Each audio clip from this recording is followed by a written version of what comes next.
Good morning, Steve Chapman, Operations Section Chief for the picket incident. There's a lot of good work that's gone in. There's still a lot more work to do. Starting on the left side of the fire, coming up and around to the north side, that hand line's in, it's holding. Crews are starting to able to get in and cool some of that burning material off of the line. Again, mind you, we've talked about the travel times in for the crews from parking their buses and their vehicles, getting them into the line is about an hour and a half, 2-hour hike in. And now we're able to start working off of the control line that we've put in, their hand line, going interior and getting some of those smokes, working along the edge, going inside with the utilization of aircraft to be able to logistically support their needs out there and keep them engaged and working. On the north side of the fire, the dozer line, hand line, and roadways are holding the fire. Crews are able to get in there, mop up all those hot spots that are along the Etna Springs Road that have been an area of concern over the last few days.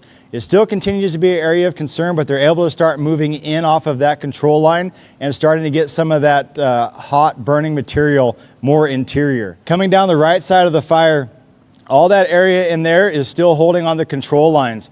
We still have a very large potential for rollout in there. The crews are in there validating those lines. Again, with the steep terrain in there, we've put in those cup trenches and the T-posts with the wire fencing to be able to catch some of that rolling material that could cross our control lines, igniting a fire below. So they're still in there validating that line. It's holding, but now they're having to go interior and trying to work some of that, the burning materials, the stumps, all of the root balls that are continuously burning in there, all the hot spots along the lines. We can't start going interior until our control line is valid, good, and cool. Once we get that cool, we're gonna start making our way interior. On the southern end of the fire, it's a mixture of dozer line and hand line as well. We do have hose lays in there, so the crews are able to get in with the hose lays. The potential for rollout exists throughout much of the fire. We're still utilizing our air assets to logistically support all the crews that are on the ground, as well as water dropping missions. So when the water dropping helicopters come in and start putting water on some of the smoke and some of the heat interior, it has to be followed up by ground crews.